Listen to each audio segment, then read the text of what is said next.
Good morning, friends. It's Carl. Today I'd like to talk about how to use the 1894 Winchester reloading tool that was put out by Winchester for most of their black powder cartridges. I'm not really sure that they ever put it out for a smokeless cartridge, but maybe somebody out there can tell me whether or not they did. I was under the impression by that time they had gotten out of the reloading business and kind of let Lyman or one of the other companies take over from there. But the tool that I have here is in 32 Winchester Special. And a lot of you people are going to say, well, that's a smokeless cartridge, and you'd be right. And you'd also be wrong, because it's also a black powder cartridge. 32 Winchester Special was remade by Winchester in around 1905 with a 1 16-inch twist to shoot cast bullets and black powder. The story goes that it was an attempt by Winchester to recapture a market that it lost. Some old-timers were upset that cordite was being used in the new 30-30. And some boys didn't like it, and so they made the 32 Winchester Special, very similar to the 30-30, but with the 1 16 rather than the 1 10 twist in the barrel, accepting again black powder and cast bullets a little bit better. Anyway, moving along, the 1894 tool made by Winchester. These are the three parts that are here. All right, almost always this pin will be missing. It's a decapping pin. And that decapping pin, it was always missing because, I mean, it was probably used for something else by somebody who knows. But I've never seen one of these tools with the original pin. I've heard that some people have them, but in most cases they're remakes by a machine shop or somebody with a little bit of knowledge and a grinder, I guess. To get started, we'll just take a piece of brass, if I can dig one out, go somewhere.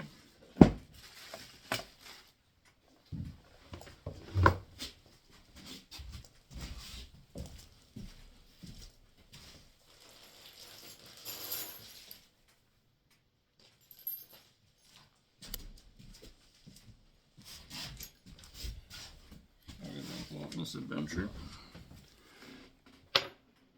We take a piece of brass, and as in any other procedure, we're going to put a little bullet lube on that. Now, you can use any conventional bullet lube that you want to use. I'm using just a little concoction that I put together, so when I'm in my cabin loading remotely or loading bullets in my cabin, I carry a little bit of this reloading grease with me that I make. If you're interested in how to make it, just shoot me a little note, and it's really not that difficult. At that point, what I like to do is put the pin down into there and make sure that the pin nose is in the prime pocket. At that point, you put it down into the die so that it looks like that. Put it into the tool. And in many cases, these pins, if they're not sized correctly, you don't even have to screw them all the way down. You can feel that primer come out. And I just did, and I'm going to back that right back out. And with the compound force of those threads, it doesn't really take much to pop that primer out with this, with the force applied by the threads in the tool. You don't even need to use the lever at that point. That'll come up later. So again, once you've done that, you've knocked the primer out. Okay, the pin is no longer needed for anything else. Now, there is enough grease on this, but I'm always a little bit cautious because I don't want to get a stuck case way out here. Not too much, we don't want a grease bubble, but at the same time, we do want it lubed up Just a little bit. Little bit of this stuff goes a long way. You all know that. I'm not teaching her how to reload. We put that back in. Keep the handle in this position, okay, and thread that back in. Now toward the end it might get a little tough, so you just grab the handle and turn it in, okay. And at this point, you squeeze this down, and that will resize that case for you. Done, right? Now here is what I have found confuses a lot of people and has destroyed many tools, because at this point you go to unscrew this and it won't come off.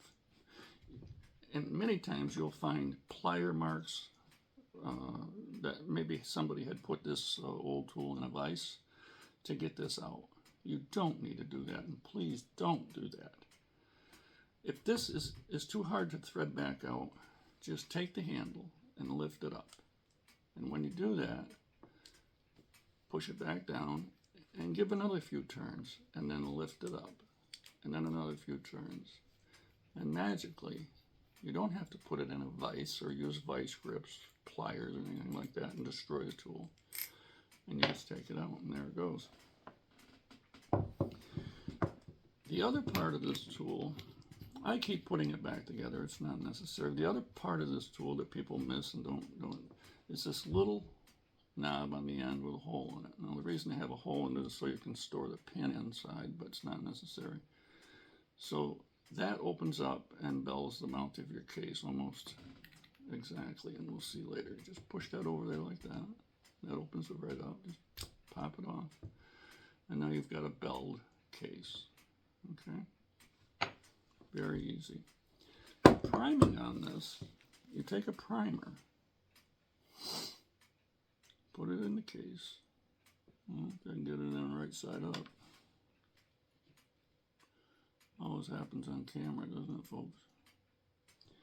And it fits in here like this. Just drops in there, and very gently push that in like that. Squeeze your primer in.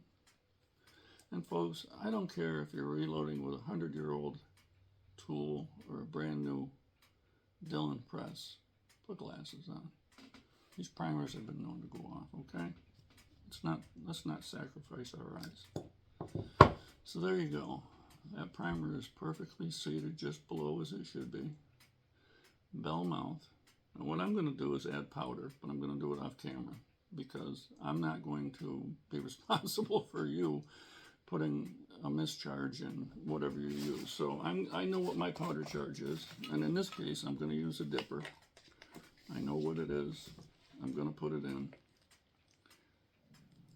and it's done, and we're back. I use a roughly greased bullet. It's as cast. It's a 165 grain bullet.